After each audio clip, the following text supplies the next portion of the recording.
നമസ്കാരം. എല്ലാ സജ്ജനങ്ങൾക്കും ദിവീസ് ഡിവൈൻ വേൾഡിൻ്റെ പുതിയൊരു അധ്യായത്തിലേക്ക് സ്വാഗതം. ഇന്ന് നമ്മുടെ നവരാത്രി കാലം ആരംഭിച്ചിരിക്കുകയാണ്.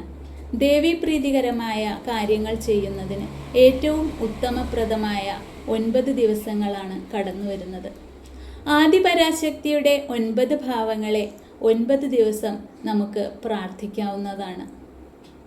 വളരെ ലളിതമായി വ്രതമെടുക്കേണ്ടത് രാവിലെ കുളിച്ച് ഒരു വിളക്ക് കത്തിച്ച് ദേവീപ്രീതികരമായ നാമങ്ങൾ ജപിച്ച് ദേവിക്ക് മുന്നിൽ ഒരു ചുവന്ന പൂവോ വെള്ളപ്പൂവോ സമർപ്പിച്ച് നമുക്ക് നാമം ജപിച്ച് പ്രാർത്ഥിക്കാവുന്നതാണ്.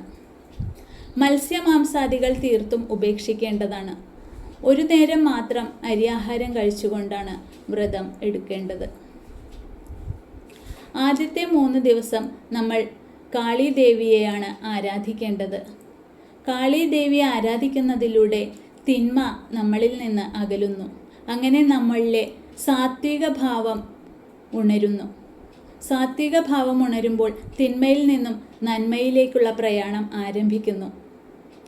നന്മ വരുമ്പോഴാണ് നമ്മൾ ലക്ഷ്മി ദേവിയെ പ്രാർത്ഥിക്കുന്നത്. അടുത്ത 3 ദിവസം നമ്മൾ ലക്ഷ്മി ദേവിയെയാണ് പ്രാർത്ഥിക്കേണ്ടത്. സമ്പത്തിൻ്റെയും ഐശ്വര്യങ്ങളുടെയും ദേവതയാണ് ലക്ഷ്മി ദേവി. ലക്ഷ്മി ദേവിയുടെ ആരാധനയിലൂടെ സമ്പത്തും ഐശ്വര്യവും നമുക്ക് ലഭിക്കുന്നു. നന്മയിൽ നിന്നുമാണ് നമുക്ക് അറിവ് ലഭിക്കുന്നത്. അറിവ് നൽകുന്നത് സരസ്വതി ദേവിയാണ്. അടുത്ത 3 ദിവസം നമ്മൾ സരസ്വതി ദേവിയെയാണ് ആരാധിക്കുന്നത്. തിന്മയുടെ മേൽ നന്മയുടെ വിജയമാണ് നവരാത്രി കാലം. ആചാര്യന്മാർ നവരാത്രി കാലത്തെ ഉത്സവങ്ങളുടെ മഹാറാണിയായാണ് വിശേഷിപ്പിക്കുന്നത്. ഉത്സവത്തിനും വ്രതത്തിനും ഒരുപോലെ പ്രാധാന്യമുള്ള ദിനങ്ങളാണ് ഈ നവരാത്രി കാലത്ത് വരുന്നത്.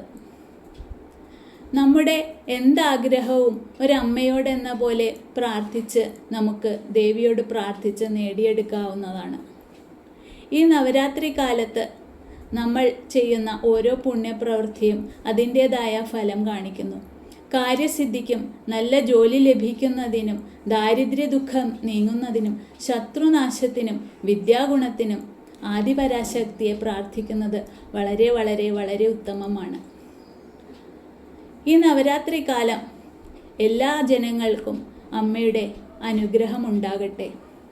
വിദ്യാഗുണം സർവധനാൽ പ്രധാനം എന്നാണല്ലോ. അതുകൊണ്ട് അറിവുണ്ടെങ്കിൽ ആർക്കും നമ്മെ പരാജയപ്പെടുത്താൻ സാധിക്കില്ല. ആരും നമ്മെ തോൽപ്പിക്കില്ല. ആ അറിവുണ്ടാവണമെങ്കിൽ ആദിപരാശക്തി അല്ലെങ്കിൽ സരസ്വതി ദേവിയുടെ അനുഗ്രഹം തന്നെ വേണം. വിദ്യാധനം സർവധനാൽ പ്രധാനമെന്നാണല്ലോ. ഒരു കള്ളനും മോഷ്ടിച്ചെടുക്കാൻ സാധിക്കാത്തതാണ് വിദ്യാഗുണം. ആ വിദ്യാഗുണത്തിന് വേണ്ടി നമുക്ക് സരസ്വതി ദേവിയെ പ്രാർത്ഥിക്കാവുന്നതാണ്. അമ്മയുടെ അനുഗ്രഹത്തിനായി ഈ നവരാത്രി കാലം എല്ലാ മക്കളും വ്രതമെടുത്ത് പ്രാർത്ഥിക്കേണ്ടതാണ്. എല്ലാ ജനങ്ങൾക്കും അമ്മയുടെ അനുഗ്രഹം ഉണ്ടാവട്ടെ. നമസ്തേസ്തു മഹാമായേ ശ്രീപീഠേ സുരപൂജിതേ ശംഖചക്രഗദാഹസ്തേ മഹാലക്ഷ്മീ നമോസ്തുതേ. നമസ്തേ ഗരുഡാരൂഢേ കോലാസുരഭയങ്കരേ സർവപാപഹരേ ദേവി മഹാലക്ഷ്മീ നമോസ്തുതേ.